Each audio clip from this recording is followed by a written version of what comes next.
안녕하십니까. 무명의 그리스도인입니다. 이번 시간은 영혼을 죽이는 입술만의 영접주의 그리고 구원에 이르는 참된 회개에 대해서 나누어 보겠습니다. 우리는 구원에 이르는 눈물의 회개 없이 입술만의 영접주의를 선호하고 있지는 않습니까? 우리는 값싼 복음주의에 도취되어 영적 빈곤 상태에 빠져들고 있지는 않습니까? 그리스도의 참다운 제자가 되기 위해서 대가를 지불하여야 하거늘 대가 없는 값싼 은혜주의에 머물고 있지는 않습니까? 앵무새처럼 믿음을 고백하기만 하면 하나님의 자녀가 되어 구원된다는 안일한 믿음주의에 안주하고 있지는 않습니까? 만일 이러하다면 심령의 변화를 일으키는 성령의 역사를 어떻게 기대할 수 있겠습니까?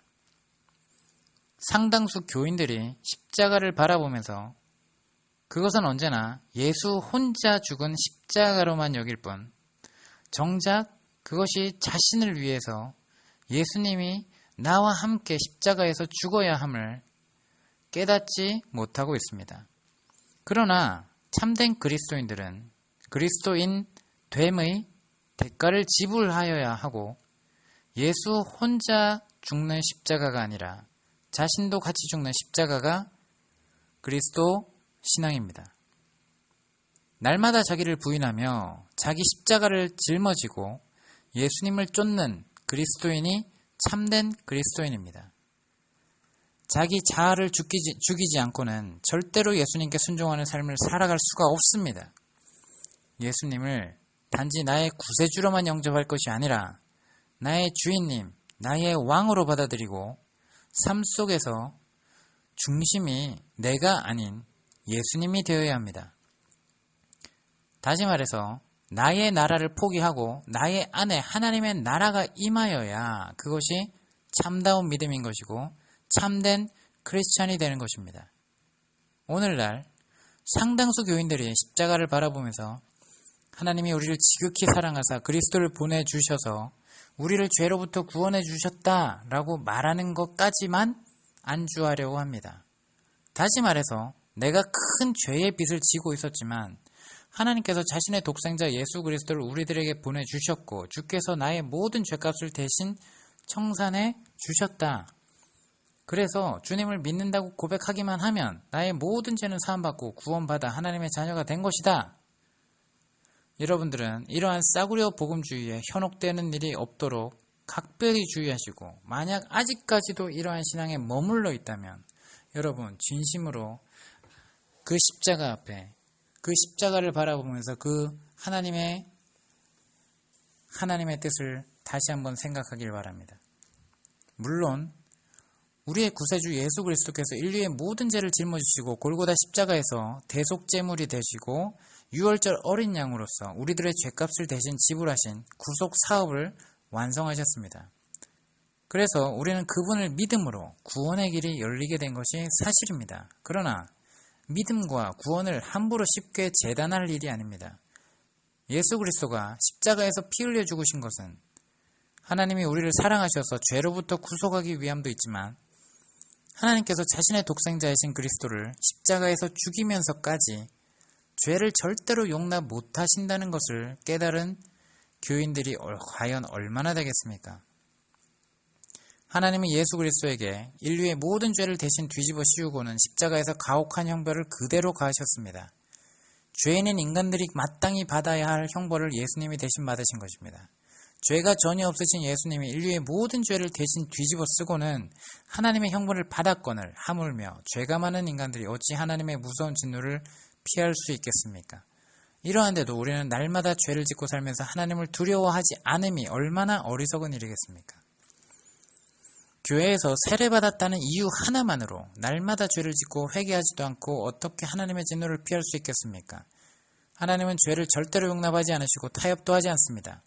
그래서 예수님이 공생에서 첫 말씀이 회개하라 천국이 가까웠느니라 였습니다. 그러나 오늘날 교회는 생명 얻는 회개의 중요성이 오직 믿음이란 단어 속에 파묻혀서 경시되고 있습니다. 믿음 속에는 자연스럽게 회개가 내포되어 죄 사함 받은 것이라고 성경에도 없는 말을 서슴없이 우기는 경향이 짙습니다. 마가복음 1장 15절에 예수님은 우리에게 분명하게 가르치시기를 회개하고 복음을 믿으라. 여기서 회개는 죄로부터 돌아서다 라는 것입니다. 죄에서 돌아서지 않은 상태에서 눈물로 흘리면서 다시 죄로 돌아갈 마음이 있으면서 회개했다라고 자기 자신을 속이면서 자기는 회개하고 복음을 믿었다라고 생각할 수 있습니다. 사도 베드로도 우리들에게 이르기를 사도행전 2장 38절에 너희는 회개하고 죄사함을 받으라 그리하면 성령의 선물을 받으리니 즉 성령님은 우리들의 회개를 통해서 우리 안에 임하실 수 있다는 것입니다. 고린도후서 7장 10절 그래서 사도 바울은 회개란 생명을 얻고 구원에 이르게 하는 것이라고 정의를 하죠. 로마서 2장 5절 회개하지 않으면 하나님의 심판이 임하신다 라고 언급합니다. 마태복음 18장 3절 요한복음 3장 5절에 예수님은 우리들에게 분명히 말씀하십니다. 너희가 회개하지 않고 성령으로 거듭나지 아니하면 결단코 하나님의 나라에 들어가지 못하리라. 여러분 엄중한 하나님의 말씀을 깊이 생각하십시오. 다시 말해서 하나님은 진실로 회개하고 성령으로 거듭나 거룩해진 믿음을 진정한 믿음으로 인정하시고 구원해 주신다는 것입니다. 이처럼 생명을 얻고 구원에 이르는 참된 회개란 우리의 힘과 능력으로 이루어지는 것이 아니라 하나님의 은혜로만 가능한 것입니다. 죄인인 우리들은 스스로 자신의 죄를 철저히 깨달을 수 없습니다. 오직 하나님의 은혜로 성령께서 우리들의 죄를 철저히 깨닫게 해주십니다. 성경은 분명히 기록하기를 디모데후서 2장 25절에 회개는 하나님의 은혜로 주어진다고 언급하고 있습니다. 즉 회개는 성령으로 이루어져야 참된 회개가 된다는 것입니다. 우리가 성령으로 참된 회개를 하기 위해선 반드시 선행되어야 할 것이 하나님 앞에 겸손한 것입니다. 교만한 자는 자기가 잘났다고 생각했기 때문에 자기가 뭘 그렇게 잘못했냐면서 절대로 회개하지도 않습니다. 베드로전서 5장 5절에 하나님은 교만한 자를 대적하시되 겸손한 자들에게는 은혜를 주시느니라. 성경은 분명히 회개에 대해 정의를 내리고 있지만 회개하는 방법에 대해서는 언급이 없습니다. 교회사 가운데 역사적으로도 회개라는 단어를 변질시키며 회심의 의미를 변질시킵니다. 이것은 회개의 은혜가 전적으로 하나님의 절대권에 속하기 때문일 것입니다. 그리고 회개의 은혜는 각 사람의 삶의 방식과 자질과 환경에 따라서 다양한 방법으로 주어지기 때문일 것입니다. 성경이 정의한 참된 회개는 죄를 끊고 그 생각과 마음을 온전히 하나님께로 돌이키고 마음과 행동의 철저한 변화의 성령의 열매가 나타나게 된다는 뜻입니다.